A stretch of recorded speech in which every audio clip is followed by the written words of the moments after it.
So basically, she does fall in love with her dead ex-boyfriend's brother. But it is really good. A book like Extremely Close and why do I keep saying it wrong?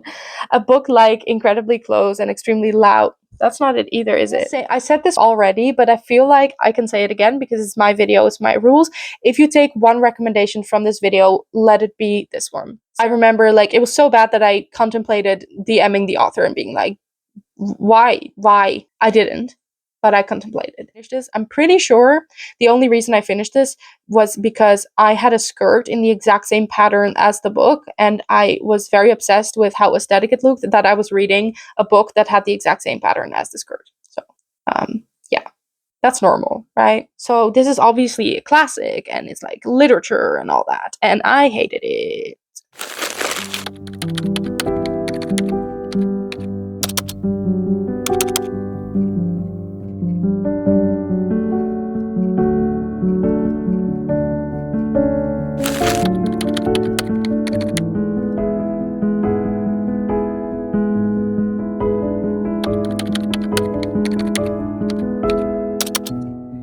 Hello, fellow book lovers. Welcome back to my YouTube channel. My name is Elina if you are new here, and today we're going to be tier ranking every book I read before 2024. I did make a separate video in which I tier rank every book I read in 2024, so if you're interested in seeing that, I will put the link in the description. 2024 is the year that I really took my reading to the next level by reading 50 books in 1 year, which up until that point in my life, for me, that was a lot.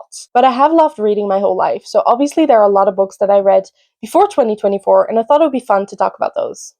Before 2024, I wasn't actually on BookTok or Bookstagram or BookTube or anything like that, so I thought it'd be interesting as well that there are a lot of books on this list that aren't talked about in the online book community as much or even at all. A little disclaimer, there are 134 books on this list, but that isn't actually every book I read before the year 2024, because I went through my old Goodreads account. Actually, this is so funny.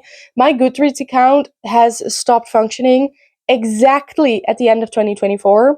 So, you know how Goodreads gives you a yearly overview? My yearly overview of 2024 is completely intact because it was exactly around the last few days of 2023 that my Goodreads account just stopped working. And I've tried to recover it. I've tried everything. I've emailed them. I've done literally everything that you can do, and it hasn't worked. So I decided at the beginning of 2024 to just make a new account. So for this video, I went and searched for my old account, and I went through every book I read that was logged onto that account, which also means that on this list, there are only books that I read after I signed up for Goodreads. As you may already know, I am from the Netherlands, which means there are also some books on this list that are by Dutch authors. I included every one of those books that has an English translation. While I read the books by Dutch authors in the original language, I did include the English title and the English book cover in this video, so I will be referring to them by their English title. There are 134 books on this list, like I said, so that is obviously a lot of books to talk about. I'm going to try to keep this very rapid fire, but that's going to be difficult because I do love to talk, especially about books. Let's go through the tiers that I made. Let's start at the top. Well, this is obvious. 5 stars. This is for the books that were 5 stars when I read them, but they still would be if I read them now. So most books in this category I think will be my most recent reads, like books I read in 2023, for example. Then we've got An Inch Away, which means that it isn't a 5 star, but it was really, really good. It was just not a 5 star, but it was like an inch away. Then we have This Will Forever Have a Place in My Heart. So these were my favorite books when I was younger, but if I read them for the first time today, I don't think they'd be favorites, but nothing can ever come between me and these books having been favorites. You know what I mean? Then we have It Is Good YA. I don't read much YA anymore, but this is for the books that I think, if you take into account that their genre is YA, they are good books, but I would not enjoy them now because I'm just not the target audience. Then we have I Would Recommend. So these are books that, yeah, I would recommend, but I wouldn't say they're great. Then we have Mid, which is just, yeah, they're okay, but I don't think I would necessarily recommend them. But if you were to pick up the book and you ask me like, "Oh, this sounds so interesting. Shall I read this?" I can be like, "Oh, yeah, sure." Then we have I don't think I need to explain this one actually. And then we have these two, which are specific to this tier ranking video. We have The Only Thing I Remember Is That I Loved It. So this is for the books that I know I loved them, but I cannot explain why. And then we have just the I don't remember reading this. So I don't even remember what I thought of the book. There are definitely going to be a lot of books that I read the book, but I also saw the movie. And the only thing I remember is the movie. Let's start. Okay, first off, we have Inkheart. This is the first book that I remember saying was my favorite book. If someone would ask me, what's your favorite book? I would immediately say Inkheart. I think I read this when I was 13 or so. What is actually strange is I never finished the trilogy. I genuinely do not know why I didn't finish this trilogy because I loved these books with my whole heart. They were so good. They are definitely middle school books. So if you are interested in reading them, definitely take that in mind, that you might not be the target audience. But I thought they were amazing when I was 13. By the way, there might be a few exceptions where I'm going to talk about the premise of a book, but generally, I don't think I have time for that because if I have to tell you the premise of 134 books, we're going to be here a while, and we're already going to be here a while, so I'm just not going to go do that. But I will say this is a fantasy. This is obviously gonna go in This Will Forever Have a Place in My Heart. And then part 2, I'm gonna put there as well. Then we have Starters, which I don't remember. I don't remember reading it at all. The Iron King. This is a romantasy, I'm pretty sure. And I read it when I was way too young for it. I remember parts of it, but I would say I don't remember enough of it to put it in another category. I was considering putting it in It Is Good YA, but I'm not even entirely sure if it's YA or more like new adult. So I'm gonna say I don't remember reading this. Then we have Twilight, which I also don't remember reading this because I only remember the movies. I have a very vivid memory of me lying on my stomach on the carpet of my childhood home reading Twilight and being like very in the moment and being like, wow, how great is it to be alive? But that's it. I do remember I loved part 1, so I'm going to put part 1 in there, but the rest I honestly can't say if I loved the books. I know there was at least one book in the series that I didn't like that much, but I don't remember which one it was. um, Desert Crossing. I remember I loved this, but I can't tell you much about the plot. A Father's Affair. This is the first book that is a translation of a Dutch book, and this is, I think, the very first book I was ever assigned to read for school. I remember liking it. I don't think I would say I remember loving it. I think I would recommend. I think it was good. It's been a while. Then we have The Curious Incident of the Dog in the Nighttime, which I remember this being very good. So I'm gonna say it's an inch away. At the time when I read this, I wasn't thinking about star ratings at all. I'd never heard of star ratings. But I remember it being very good and very interesting. And it's written from the perspective of a boy with autism, and I thought, at the time at least, I thought it was done well. Safe as Houses, which is also a translation of a Dutch book. It's a thriller. I don't know if it was good. I think I would recommend. I remember the premise.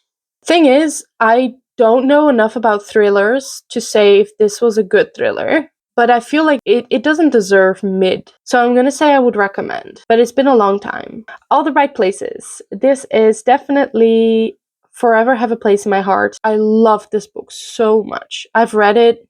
I think I read it 3 times. I read it when I was a bit older than when I read Inkheart. If people ask me what my favorite book was, I never knew if I wanted to say All the Right Places or Eleanor and Park, which is the next one on the list. So that one is very obviously also going to be in This Will Forever Have a Place in My Heart.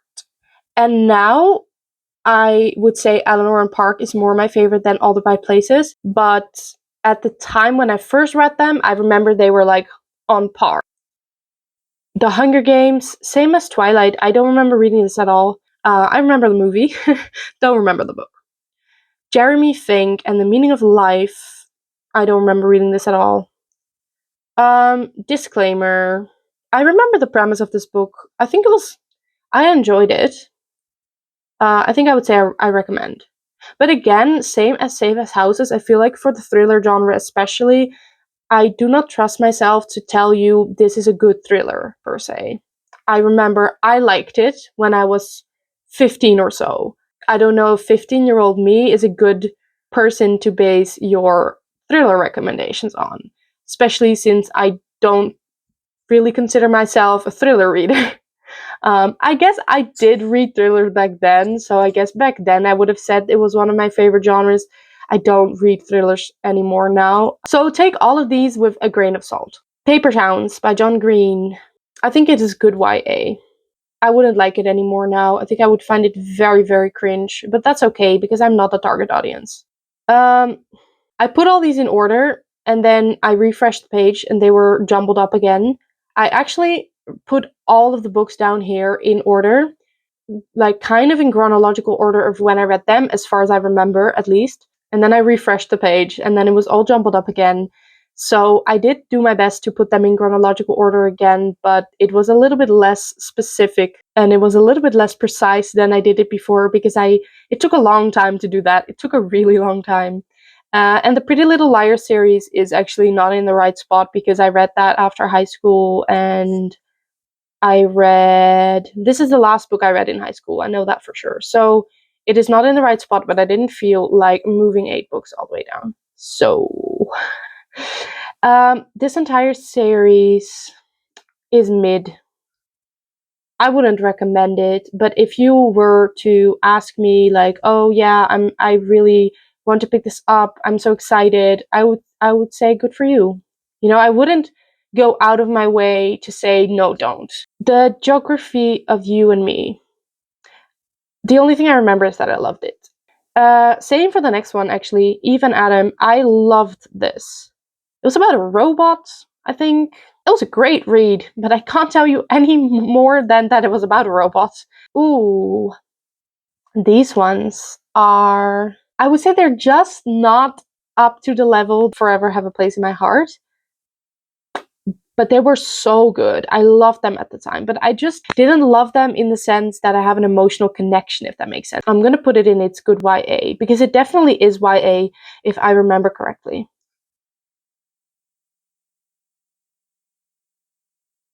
I will actually quickly tell you the premise of this book because it is unique and interesting. Our main character can see in people's eyes the day they're gonna die. And I think it is like an interconnected standalone kind of thing, which I didn't know it existed when I read it, but I would describe it as that now because they have different main characters, if I remember correctly. It's been a long time, but they do all have that same power or curse. I personally wouldn't like to have this power. The Perks of Being a Wallflower. I had to read this for school as well. It was like assigned reading for English. I think I liked it. I wouldn't look. I would say it is good YA, but I think I'm gonna put it in. I would recommend because I feel like this is a type of YA that even as a grown up, you can enjoy this. Which I feel like there's a difference between YA books and YA books. You know, there are YA books that you have to be young yourself to enjoy them. I feel like that's the case for Paper Towns. I would not want to read Paper Towns right now, and I don't think many grown-ups would want to. But there are books that have a bit more emotion, I think, usually. Like, I would say All the Bright Places and The Perks of Being a Wallflower are more books that you could read as an adult, even though they are YA. Okay. I took a small break because my phone, which is what I'm recording this on, had very low battery. So, but I'm back now, and if you see anything change on the screen, that is because I did actually change the order of the Pretty Little Liars books because it was annoying me that I didn't have them in the right order. So I did put them correctly. Moving on. I read the first 3 books of the Harry Potter series. The second book, genuinely don't remember this. The first book, I do remember loving the writing style. I don't know why I have zero memory of the second book, but I do have memory of the first and the third. And I do remember really, really loving this book specifically. So I'm gonna say I'll put it in. I would recommend. I don't know why I split them all up, but this feels right to me. Okay, then we have The Boy in the Striped Pajamas, which I love this. It made such an emotional impact on me. This is a beautiful story taking place in World War II of the son of a very important person in, I think, Auschwitz. So his father is working for the Nazis. It is written from the perspective of, I think, like about maybe a 9-year-old boy or something like that. And he and his family move to Auschwitz, I think. And then he goes wandering kind of around the area. And then he obviously sees the camp. And then he starts talking to a boy his age in the camp. He ends up also forming a friendship with this kid in the camp. I put it in an inch away because maybe it's a 5-star actually. I feel like I cannot put it in 5 stars because I remember the ending having such an emotional impact on me, but I don't think I remember enough of the beginning and the middle of the book to say that it is a 5-star. I don't remember the writing style. I don't remember if I found the beginning interesting. So I can't say for sure that it is a 5-star. So that's why I would say it's an inch away. Divergent, only remember the movie. Insurgent, only remember the movie. Every Day, I think either it is good YA or this will forever have a place in my heart. I remember loving it at the time. I feel like just comparing it to the Inkheart trilogy and All the Bright Places and Eleanor and Park, it's just I'm not that attached to it, so I would say it's good YA, but like very good YA. um, I don't remember reading the sequel. I remember there's a sequel. I don't remember anything that happened in it. Dash and Lily's Book of Theirs. Okay, ooh, that might be. I think that's exactly the same as Every Day. I do have very fond memories of this, but not as much as All the Bright Places and Eleanor and Park, for example. Then we have Incredibly Loud and Extremely Loud and Incredibly Close, which is an amazing book and is going to be the first of this tier ranking video that's going to end up in 5 stars. I would recommend anyone read this. If you like literary fiction at all, if you like historical fiction, it has aspects of historical fiction, but I wouldn't say the only focus is historical fiction because it is a dual timeline, I think. Parts of it take place during World War II, parts of it take place nowadays. The main character is a kid and it's just written beautifully. I would recommend anyone read this. Then we have Out of Mind, which is a translation of the Dutch book Hersenschimmen, I think. This was also a signed reading, or, well, when I say a signed reading, we sometimes did have options, but then I picked this out of a list. This is a story written from the perspective of a man with Alzheimer. This was a very emotional story. I would recommend it. I feel like maybe if I read it now, I would even put it in an inch away, but I think I was a little bit young at the time to be reading about this topic and fully appreciating it. Even though I did appreciate it, but just I feel like I am now more capable of reading about people outside of my own age range and being very interested in stories that I don't personally relate to. Room. Okay. If you take any recommendation from this video, let it be this one. I'll put this in 5 stars. It is such a unique concept. It is written. What do I have? Like, what is my obsession with books written from the perspective of kids? I don't know why I put them all so high. Apparently, I really love to read from the perspective of a child. Yeah, actually, that checks out. I do find that very, very interesting. Anyway, Room is about a child that is born in captivity. The main character of the book is a boy, like younger than 10 years old for sure. And he lives in a room, and this room is all he has ever known because his mom has been kidnapped. There is one man that he knows outside of his mom. He's only met 2 people in his whole life, being his mom and her captor. So his mom was obviously, can I avoid using the word? Let's say her being pregnant was not entirely voluntary. And That's how he was born. So for his entire life, he has just seen this room. I won't tell you too much about what happens in the book, but it's just so extremely interesting that it is written from the perspective of a kid that doesn't know anything outside of his room. So he basically doesn't know anything about the outside world. Endpoint 22 is the classic. I don't remember reading this. I remember loving this. It was dystopian, YA. Don't remember anything else. Boy Meets Boy by David Levitan. I would say this is mid. I think if I read it now, I would think it ugh, but that's also because it's YA and I'm not a target audience. Then we have Brothers by Ted van Lieshout. This is a translation of a Dutch book, and I think I remember now what this book is about, but I don't remember any details, but it is about, well, it's about brothers. And I think one of them is sick or something. I'm in between. The only thing I remember is that I loved it, or maybe I will recommend. Okay, I don't remember any details, but I would say I'd recommend. No, no, I'll put it in. The only thing I remember is that I loved it because I don't really remember that much about it. The Institute, again, a Dutch translation and something I read for school. I would say I recommend this. It is about a blind boy in an institute or institution. It was funny when I looked up if there was a translation for it, and then I found the book was called The Institute. But then I later found another translation called The Institution with the exact same cover. And then it gets even weirder. I found a book that in its description on the website was called The Institute, but on the picture, the book was called The Institution. So it's called either The Institute or The Institution, and I don't know which. But yeah, it definitely wasn't a 5 star. I find it difficult to determine looking back at it. Like, this is a book I read more than 5 years ago. I do find it difficult to determine, for example, how the writing style was, if the writing style was interesting. And also, I feel like there might be some books on this list that if I were to read them today, I would like them more because I'm just a bit more grown up and I would appreciate a more literary writing style a bit more. And obviously, in high school, we were forced to read, like literature.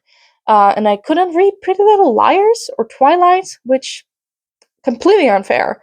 Actually, I might make a video about this one day because I do have opinions on this and about reading education, but that is maybe not really what my YouTube account is about. So I might not, but I might not. Yeah, I would recommend The Institution or The Institutes. One of the two. We don't know. Because it is just generally very interesting, in my opinion, to read from the perspective of someone that is blind. And it was a good look into what that might be like, I think. Ooh, then we get The Jewel. Either it is good YA or it is an Inshue. I'm gonna put it in an. Okay, no, I'm gonna put it in its good YA. Okay, this was a novella and it was interesting enough. So I would say that is mid. I don't think I like The White Rose and The Black Key as much as I did the first part. The books aren't bad. Like, if you read The Jewel, I would recommend finishing the series. I'm gonna put both in I would recommend because if you read and liked The Jewel, then I would recommend you finish the series. Will Grayson by John Green and David Levitan. These were one of my all-time favorite authors at the time. So I was super excited when I found out that they wrote a book together. I mean, I would say it's mid. Yeah, it's mid. The Thousandth Floor. While I would say this book series has a special place in my heart and always will, I would say they still have a special place in my heart. So, no, these are actually 5 stars for me, all of them. So, all the parts in the series will go into 5 stars. Why is it taking so long to get there? Oh, maybe because I made 9 tiers instead of a normal amount. Wow, I notice now that there's nothing yet in. Ugh, that's good. Okay. Windfall. That might have to go in ugh, actually. Yeah. No. Yeah. I remember I didn't like it. I'll put it in ugh. I don't remember why I didn't like it, but I remember not liking it. Then we have Falling Into You, which this is interesting. I want to reread this because Falling Into You was a 5 stars for me, but I do think I read it when I was way too young for it. I picked it up in the library kind of by accident, and I remember absolutely loving this book, but also it was the first time that I read a book in which there was some 18 plus content. And I was absolutely shocked. I was absolutely shocked, and not in a good way. I was like, surely this is not allowed to be published, which is funny looking back at it now, because I really don't think it's like the worst or the most extreme or something like that. But at the time, for me, it was very extreme because I was very young, and I was definitely way too young to be reading this. But that was not the main part of the story. There was just one scene, I think, but the rest of the story it's a very emotional story. I think the story starts when she's like 17, and it is about a girl that basically falls in love with her best friend, but then quite quickly, it's not a spoiler, I wouldn't say, because it's more like the inciting incident, and it's part of the premise, is that her boyfriend dies. And she's there and she sees it. So she's obviously very traumatized, and then it is about her life after that. And then she runs into his brother later. And so they're basically both dealing with grief, but they also fall in love with each other. So that's complicated. So basically, she does fall in love with her dead ex-boyfriend's brother. But it is really good. If I phrase it like that, it doesn't sound very normal and it doesn't sound very good. But it's just a very emotional story about grief, and it's just very beautiful. Everything, Everything. I would say this is good YA. Definitely very YA, but it's a good concept. Library Kiss. Also definitely very YA. Two characters get locked in a library. Cute. Um, it was mid. It was nice. Like, you can definitely read this if you are just looking for a nice YA romance. You can pick this up, but I wouldn't go out of my way to recommend it. Hello, Goodbye, and Everything in Between. I would consider this a good YA. Now we have The Testing, which I remember really loving this. It is a bit like The Hunger Games. It's like a dystopian society kind of trial kind of situation. Definitely, actually, very much like The Hunger Games. She has to participate in this. It's not necessarily a fight to the death, whereas in The Hunger Games, it is a requirement that everyone else dies. It isn't a requirement in the testing to win, but it helps you win if you kill everyone else. So basically, it is very similar. I would say this is good YA. I have to admit, I do not remember anything about the sequel and the ending of the series. I'm sure I read them, but I don't remember anything. That might make it sound like they were bad, and I don't think they were bad at all. But I don't remember them. Oh, these are swapped. Mrs. Peregrine's, I don't know how to pronounce this. Miss Peregrine's Home for Peculiar Children. This, am I gonna say it is good YA? Or I might have made it difficult for myself because some of the books fit in multiple tiers. I would say it is good YA, and it's also definitely a YA book, but I might also have to put it in an inch way because I do remember really loving it, and I do want to reread it, and I do think I would still enjoy this book today, even though it is a YA. So I think for this one, I'm going to put it in an inch way. Unfortunately, Hollow City, I hardly remember. Midnight Sun. Yeah, I only remember the movie. I watched the movie first and then I read the book later. And I think the book and the movie were also very similar. The Consequences by Nina Weyers. This was the last book that I read for school. I remember saying this was my favorite. It is very literature with all these literary things. I would recommend it. Then we have Cell 7, which was another dystopian YA. In this dystopian world, there is a death sentence for murder, but not only that, if you are on trial for murder, the entire country can vote on whether they think you did it or didn't do it. And there is a TV program streaming, I think every night, on which the presenters very obviously are not objective and try to influence the people in voting for or against. I do remember I had one critique point on this, which is that I do feel like the propaganda aspect, they laid it on very, very, very thick. So I felt like anyone watching that program and actually falling for that was very stupid. Which I would have preferred if it was a little bit more subtle, because that would have made it a little bit more believable that the whole country actually fell for it. I don't like that whole trope of like, oh, the main character is the only moral person in the whole world, or like the government is corrupt and no one sees it, everyone is blind to it except for the main character. And that can be interesting, but in this case it was so obvious, so that was annoying. But I still feel like it was a very interesting read and a very interesting concept, and it didn't annoy me to the point where I didn't enjoy the book anymore. So I would recommend it for sure. We All Looked Up. I remember at the time I gave this 5 stars. This was also dystopian. It was very interesting concept. I think we follow like 4 or 5 characters or something like that as they navigate the fact that the world is ending because a meteor, I think, something in the sky, is spotted that is heading towards Earth. The whole book is about the government slash scientists not being entirely sure whether or not this meteor is gonna hit them or is gonna just pass by, like very close by. So it's like 50-50 chance the world is ending in a month. Good luck. And it's very interesting. It is about how the world responds to the knowledge that in a month it could all be over, but also it could not be. So it's also about what people do when they think nothing matters anymore. So that I would recommend. The final 6, I think this was an inch away. This was again a dystopian YA. Basically, the world is dealing with a lot of natural disasters due to climate change, and NASA, I think, or it might be like a similar company, decides to train 6 young people to go into space and terraform Europa, which is the moon of Jupiter, and they are supposed to find out, I think, if there is life possible and like try to start new life there. Then I read the trilogy To All the Boys I've Loved Before, which I have to admit I remember mainly the movie.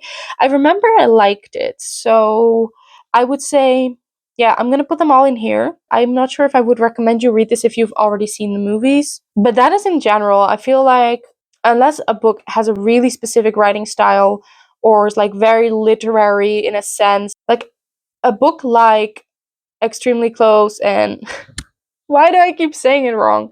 A book like Incredibly Close and Extremely Loud. That's not it either, is it? Extremely Loud and Incredibly Close. A book like that, I would say, if there, I don't even think there's a movie, but if there's a movie, it would still be interesting to read the book. Same goes for, like, let's say, Room, because you read from the perspective of a kid, which is definitely different than seeing a kid in a movie. But generally, for most books, I would say if you've already seen the movie, I'm not sure if it adds that much to read the book. I feel like this is a very unpopular opinion. Okay, moving on. 13 Reasons Why. This is good YA. The Art of Being Normal. I don't know. I think this is mid. The Fault in Our Stars by John Green. This was yeah, this is good YA, I would say. Sarah's Key. I said this for Room already, but I feel like I can say it again because it's my video, it's my rules.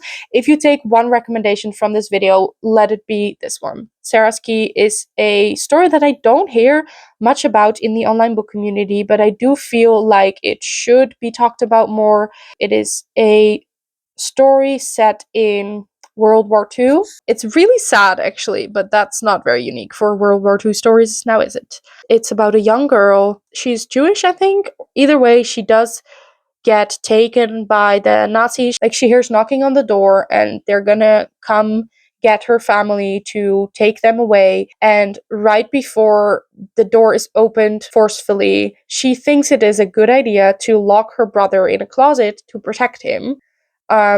And it is definitely not the only thing the story is about, but it is a very big thing for her. And it's just a very heartbreaking part of the story that she thinks, like, we'll be back soon and then take you out of the closet. But obviously, they're not going to be back at all. I think it is her mission in the book to go back home to take her brother out of the closet. I wouldn't say that is the only thing the story is about. It is definitely just a very heartbreaking World War II story in general.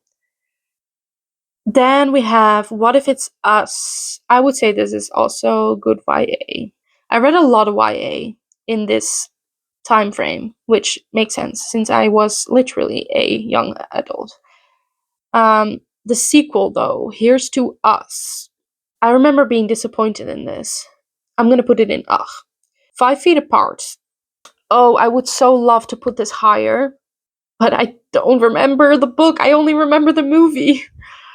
I do think I love this as well. I have to put it here. The Sky is Everywhere is a good YA for sure. I would definitely recommend it as a YA. The main character is dealing with the loss of her older sister, so that is mainly what the book is about, her navigating that. I'll Give You the Sun is by the same author as The Skies Everywhere that we just talked about, but I like this more than the other, even though I really, really love the other one. I would say this one is still a YA, but I would think it is more of a book that I would also still enjoy now. Is it an inch away or am I gonna give it 5 stars? No, it's an inch away. It's an inch away. The Selection. So The Selection is YA. I enjoyed it at the time. I still think I might enjoy it now, but it is very YA. I don't know. I find it so difficult. Okay, I think I'm gonna I did some thinking and I think I'm gonna make some changes. I think I'm gonna say that this tier, it is good YA. I'm gonna keep specifically for books that I don't think generally as an adult you would enjoy.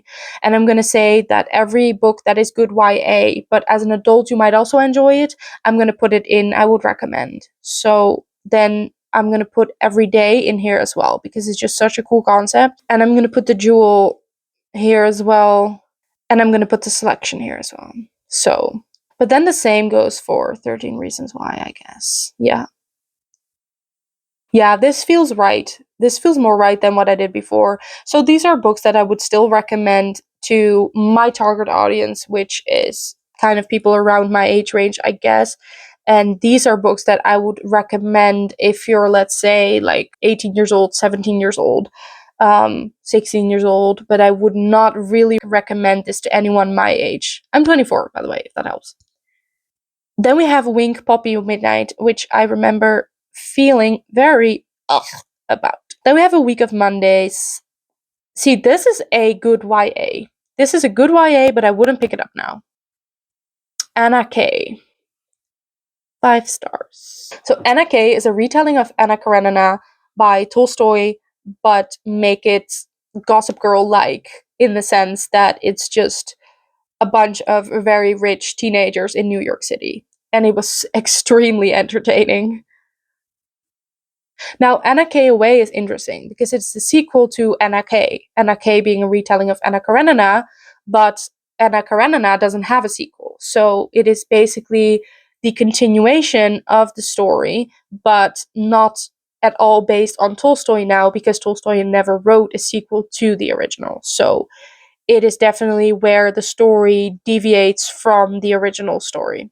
I did really like this. I would say it didn't really maybe give me that exact same feeling that Anna K gave me. So I'm gonna say it's an inch away. If I Stay, I only remember the movie, so I'm gonna put it in here. But the sequel, Where She Went, I remember really, really loving this. I remember parts of the story, but it has been a long time. I'm gonna say I would recommend. Yeah, I would recommend. Looking for Alaska. This is good YA. I think Looking for Alaska is my favorite by John Green. But that might also be a bit because The Fault in Our Stars was spoiled for me before I read it, so I already knew the ending. I think if you don't know anything going into The Fault in Our Stars, it might be as good or even better as Looking for Alaska, but it didn't have an emotional impact on me as much as it would have if I hadn't had the ending spoiled for me. Simon versus the Homo sapiens agenda. Yeah, all of these are in the same series and by the same author, which is Becky Albertalli. I had a Becky Albertalli phase here. And I remember being very addicted to these books. All of these will go in It Is Good YA. And if you are younger and or really like reading YA books, then I would recommend this series. It's very entertaining. Actually, this novella is mid. It was a bit unnecessary. It was more like an epilogue. I wouldn't have missed out on anything if I hadn't read it. Field Notes on Love, also very good YA. Oh yeah, this was such an interesting premise. It is about a boy and he has a trip planned with his girlfriend, but they break up before they go on this trip and she's like, "Okay, well, you can keep the tickets and you can still go." And he's like, "Well, that's great, but the tickets are on name, so I'm now forced to go with someone that has the exact same name as you do." So he's like, "You know what? That's actually not an impossible task." And he posts on something like Reddit or something like that. Cool book concept, very dangerous in real life. Don't try this at home, you know? So he posts on this website, and then a girl with the exact same name as his ex girlfriend responds, and they go on this trip together even though they don't know each other at all. It is her dream to be a documentary maker, so she is working on this documentary, and that's where the title of the book comes from, Field Notes on Love, because she makes a documentary about love and she interviews a bunch of people on the train about how they met the love of their life. I think something like that. It was very entertaining, very cute story. Shiny Broken Pieces. There's a Netflix show made out of this. But if you have seen a Netflix show, please know that the book and the show are very different. They made a lot of changes, so it is basically completely different. I remember really liking this one. I would say it is good YA. I do think it is good, but I am also very specifically interested in the ballet industry. So if you share that with me and you are very interested in the ballet industry, then I would recommend this to you specifically. But if not, then I think it's still a nice book, but it is very, very focused on ballet. Tiny Pretty Things was, I think it was good, but I remember being annoyed at the eating disorder representation in this. So if that's something that will bother you, don't read this. I remember like it was so bad that I contemplated DMing the author and being like, why? Why? I didn't, but I contemplated. So that was mid. Um, They Wish They Were Us was so bad. I was just so irritated the whole time. The main character annoyed me, but I think the plot annoyed me as well. I don't know. It was just bad. I'm pretty sure the only reason I finished this was because I had a skirt in the exact same pattern as the book, and I was very obsessed with how aesthetic it looked that I was reading a book that had the exact same pattern as the skirt. So, yeah, that's normal, right? The girls are also nice here. So I will admit that I don't really remember the plot of this book, but I remember the vibes, and the vibes were good. No, this was a 5-star for me. We Can't Keep Meeting Like This. I wanna like this so bad, but I did not. I'm gonna say this is mid. It was entertaining, but it was very repetitive. And I felt the same way with Today, Tonight, Tomorrow, which I'm gonna put actually then in the same tier. I felt the same way about both these books, although I did like Today, Tonight, Tomorrow a little bit more than I liked We Can't Keep Meeting Like This. For both of these books, I felt like the main character had the same realization over and over and over again, but kind of acted like it was new information.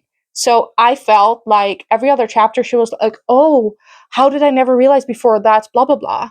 And then 2 chapters later she was like, "Oh, but blah blah blah. Oh wow, that is so new to me." And that just happened again and again and again. And it was like, I get that characters need to learn a lesson, but I do feel like there needs to be build up towards them learning the lesson and then they learn it at the end. Whereas in these books, I felt like they learned it quite early on, but then it didn't stick and they had to learn it again and again and again. And then at the end, it stuck, which was annoying. But I will say the books are still entertaining. They're not bad books. Let me make that very clear. The Picture of Dorian Gray. So this is obviously a classic and it's like literature and all that. And I hated it. It's just not my cup of tea, I think. Aristotle and Dante discover the secrets of the universe. I like this book a lot. How much did I like it? I think at the time I gave it 5 stars. I don't think I would now. Yeah, I'll keep it here, and I would recommend. I would recommend this book. It was very nice. But then the sequel, I thought was terrible, and I will put it accordingly in ugh. Hello again. I did take a break, and it is actually 2 days later because I was editing the video and then I found out that the battery of my microphone actually had died. So the last part of the footage had no audio through my microphone, and the audio quality was significantly different. So here we are again. I put all these things back in the right spot. I just spent the last 20, maybe 30 minutes rearranging all of this so that it is exactly in the right place again. But let's just pretend we never even stopped. Um, See You Yesterday was also by Rachel Lynn Solomon, which I previously told you I had some problems with her writing, but this was a book I really, really enjoyed. It has a Groundhog Day trope, which there's another book in this list. Let's see. Yeah, A Week of Mondays also has a Groundhog Day trope. And I thought about this, and I think it's very interesting that I feel like you can really do that trope 2 different ways. And in A Week of Mondays, it's way more of ooh, what does the universe want me to change kind of Groundhog Day trope. And this has a lot more of a scientific approach, which I found that really, really interesting. And the characters really went to investigate into the scientific possibilities of time travel and like time loops or whatnot. So I thought this was super interesting, and I also really, really liked the characters, especially the male main character. I forgot his name because it's been a while, but I did not forget. I found him amazing. So actually, I'm gonna put this in an inch away because it didn't give me the 5 star feel, but so close. The Red Ribbon. Ooh, this is a 5 star. This is, I believe I've said this twice now, but if you're gonna take one book recommendation from this video, let it be this one. I can say that as often as I want. This is an amazing book. So, this is about a girl in a camp during the World War II, and I believe she's in Auschwitz, but I could be wrong about that. Either way, something similar then. It is a very uplifting story. I mean, don't expect like only uplifting, but I feel like for a World War II story, this is really an uplifting story. Like it is really about her not giving up hope. Which it's just amazing. Just read it, okay? Rent a Boyfriend. This I really randomly picked this from an audiobook app that I was using at the time, and I think I listened to it mainly while I was cleaning my student room at the time. It was enjoyable. I don't think I would recommend it per se. I would say it's mid. Rent a Boyfriend is basically about a boy that works for a company. His job is to be a boyfriend that someone can rent. I don't know. Basically, she rents him as a boyfriend. And so they have a fake dating relationship to please her mom. And there are a lot of mooncakes involved, which made me really curious about mooncakes. And I still haven't had a mooncake. Moving on. I Have Lost My Way. This was a was this an inch away? Maybe not. It's more like a recommend. Then we have Pride and Prejudice by Jane Austen, which I feel like I'm obliged to say that I loved it just because it is Pride and Prejudice, but I would say it's mid. No, I would recommend though. Yeah, no, I would recommend. Especially if you love classics, if you love Jane Austen. I mean, to be completely honest with you, if you love Jane Austen and you haven't read Pride and Prejudice, that's really that's strange. Just kidding. But then you should go pick it up. Um yeah, I would recommend this. Feel like in general, classics, they are interesting. I like picking them up once in a while, but they're not my go-to. They're not usually 5 stars for me. Well, except the next one. Little Women was 5 stars actually. Okay, so ignore what I just said. This is amazing. I don't know what to say about it. It's just so wholesome. It's about family. It's about so much, honestly. You should just read it. It's amazing. Then we have Call Me By Your Name, which I would say was an inch away. I really love the writing style. It was kind of complex, actually. I do feel like maybe if English is your mother tongue, then maybe it's not that complex. It's hard for me to be the judge of that, I guess, because it is not my mother tongue, and I do feel like that sometimes gets in the way. Like, it doesn't usually get in the way. I would say I'm pretty much fluent, but sometimes when it gets into some like very niche things, or when a writing style is generally kind of complicated, or in some fantasy books that have like very heavy world buildings, sometimes I do feel like maybe that plays a part. So Call Me By Your Name was written in a very literary way, if that makes any sense, which I loved. I loved that this was the kind of book that you could kind of pick apart at the end. There were like themes and shit, so that was fun. I believe somewhere before in this video, I said something among the lines of, if you've seen the movie, don't bother reading the book, which that's not always the case. I don't know why I said that actually. If you have seen the movie Call Me By Your Name, I would still recommend you pick up the book because the writing style adds so much. Then we have It Only Happens in the Movies, which, I mean, I finished it, but maybe I shouldn't have. It's YA.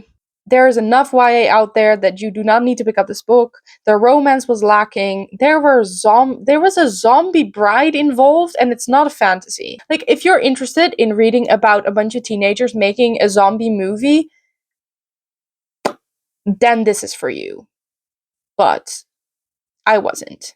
So, Meg, Jo, Beth, and Amy. Yeah, this is a retelling of Little Women, which, like I said, I put it kind of in chronological order. So I had finished Little Women not too long before I picked this up. And this is a graphic novel retelling meant for like middle school, I think. I don't know. I just feel like if I have to put my critique as like a general thing, I didn't feel like it was a good translation of the original. I feel like the characters were changed way too much.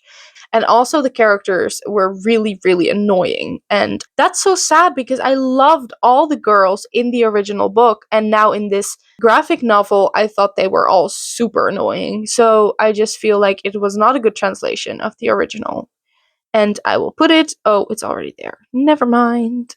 The Seven Husbands of Evelyn Hugo is an all time favorite of mine. I don't even know what it is, but Taylor Jenkins Reid writes in such a way that I get addicted to her books every time. I could not put this down. Then we have The Secret Garden, which is a classic, I guess, but it's a children's classic, which I feel like that's a little bit different in a way. I don't know. This is making no sense. What am I even saying? I really love The Secret Garden. I gave that 5 stars as well. It is just such a wholesome story, and it made me want to go into nature and take a walk. It was like an inspiring, wholesome story about friendship, about hope, and the power of thinking, the power of believing in something. Um, then we have We Are Inevitable, which is again by Gail Forman. I would recommend this. It wasn't my favorite of this author, but I would recommend this, especially if you like books about books, books about people running a bookstore, then this is for you. Then we have An Abundance of Catherines, which is the last book I read of John Green. I have read most of his YA books now, except something with turtles. Turtles All the Way Down, I think it's called. I liked An Abundance of Catherines, but not as much as I like some of his other work. I would say it's a good YA. I don't necessarily think if you're not in that age category, this is something you would really enjoy. She's Too Pretty to Burn. Well, one thing I want to say about this book for sure, it's supposed to be a picture of Dorian Gray retelling. And let me tell you, it is not. It is not. So if you go into this because you expect a retelling of the picture of Dorian Gray, then you will be disappointed because literally I could not see how this was a retelling of the picture of Dorian Gray. There was one picture taken at some point that played a role in the story, but that's really as far as it goes, not even in the same way as the picture of Dorian Gray. So really the only thing the stories had in common was there was a picture that was important to the plot. that was it. It is, I think, a decent YA story. It was darker than I thought it was going to be. I would say this is mid, actually. If you do want to pick this up, just know that it gets very dark. We Come Apart. I hardly remember what this story is about, actually. I do remember enjoying it, but I also remember the chapters are very short, so you can read this book in an hour, I think, if you want to. So if you're looking for a short book in between two longer books, maybe, or during a 24-hour readathon or something, because that is why I picked it up, because I wanted to try a 24-hour readathon for the first time, and I thought it would be good to have something that I could really speak through to kind of boost my, my mood a bit. It was enjoyable, but nothing special. It did have a little bit of an emotional impact, I think, but not very lasting. I feel like the story wasn't long enough to get attached to the characters. Then we have another book that if you take one recommend, okay, I won't say it. I won't say it again, but I will say if there is a book that you want to read by a Dutch author, if that interests you at all to read a translation, then I would recommend this. This is the best Dutch book I have ever read, I think. It's called The Secret Diary of Hendrik Groen, aged 83 years old, I think. And this is so funny. This is definitely based on his real life, and I'm quite sure this was just a 83-year-old man that was in a nursing home and thought, pretty crazy things happen around here. Why don't I write a book about it? And basically, this is his diary, and you read in very short chapters all these things happening in the nursing home. And actually, pretty crazy things happen in this nursing home. And it's very funny. The main thing going into this book is it's meant to be humorous, but it does have its heartfelt and emotional moments, as you can imagine it being set in a nursing home. So this will go into an inch away, I think. Yes. Love and Other Words is one of my favorite books of all time. I don't even know how to explain, but this book made such an emotional impact on me. This is one of the books that I think about the most. These characters, I think about them. I cried so much when I finished this book. It just made such an emotional impact on me. And this book really solidified my preference for the second chance romance trope. Okay, then we have Scattered Showers by Rainbow Rowell. She is the author that wrote Eleanor and Park. And like I said before, Eleanor and Park is one of my favorite books of all time, if not my all-time favorite book. So it saddens me that I have never picked up any of her other novels because the premises of them just really don't interest me. And then she came out with this short story collection. I thought, okay, maybe that can be something. And unfortunately, it wasn't for me. I think there were like 2 stories in here that I liked, and all the other ones I didn't like. I wouldn't say it's bad. I just don't think it's my cup of tea. And I think that Eleanor and Park is really an exception in the sense of it isn't really her genre. And it is one of my favorite books, but not really typical for her as an author, if that makes sense. So, unfortunately, Scattered Showers, nope. Then we have Only Love Can Break Your Heart, which is another, I hardly even remember the plot. I just remember I didn't like it. Then we have One by Sarah Crossan, which is the same author as We Come Apart, and again, a book that consists of very, very short chapters. So I think I finished this in under 2 hours for sure. When I finished it, I gave it 5 stars. And then when I looked back on my rating later, I thought, what? Why? Because it is good, but it's not 5 stars. And I think I did that because the ending was impactful. So I'll give it that. And also, I'll give it that the premise is very interesting because the 2 main characters are 2 sisters that are Siamese twins. And that is what the story is mainly about. So it is obviously a very interesting topic and something you do not read about very often. So if you find that interesting and you're looking for a quick read, then I would recommend this. And yeah, I think that's where I'll put it in I would recommend. The Midnight Library. I feel like everyone loves this. And I didn't. It wasn't bad. I don't know. I think maybe also I had too high expectations going into it because I feel like everyone was just loving it. And to me, it fell a bit flat. It was okay. It was just nothing special. Then we have Alice's Adventures in Wonderland, which, what? This story was a fever dream, which was funny because I had a fever when I read it. But that was not why it was a fever dream. The story is just crazy. It's absolutely crazy. And if that's what you're looking for, then I think you can go pick it up. Ach seems a bit harsh, but then again, I feel I don't know, I want to read books that have a plot, and this didn't. This didn't have a plot. I think I went into it with the wrong expectations, so putting it here in Ach, I'm not saying it is objectively a bad book. It isn't. It wasn't for me because I like to have books with a plot, and this is just vibes. Then we have Swimming in the Dark, which is one of my favorite books of all time. Which, how often can I say that? I'm not sure. It's sort of a romance, but it's more of a literary fiction with a romance subplot, I think. If I remember correctly, it takes place during the Cold War in a country in Eastern Europe. I don't remember which one. It is a romance between two boys, and what I loved about this book was their conflict was mainly rooted in them having different political opinions, and I thought that was super interesting and something I had never read before. And if you like romance but also like literary fiction, then I would go pick this up immediately.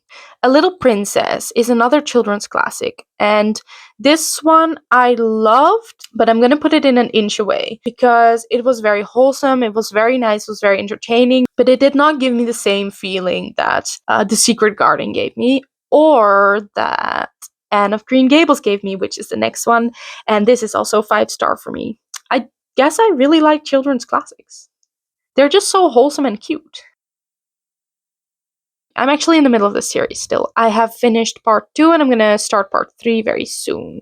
Then we have 100 Days of Sunlight by Abby Emmons, and this saddens me so much because I love Abby. She makes YouTube videos about writing and I watch a lot of her videos, and she gives very good writing advice, which is something I'm also interested in. So I thought I would pick up her novel, and unfortunately, I didn't love it. It wasn't bad.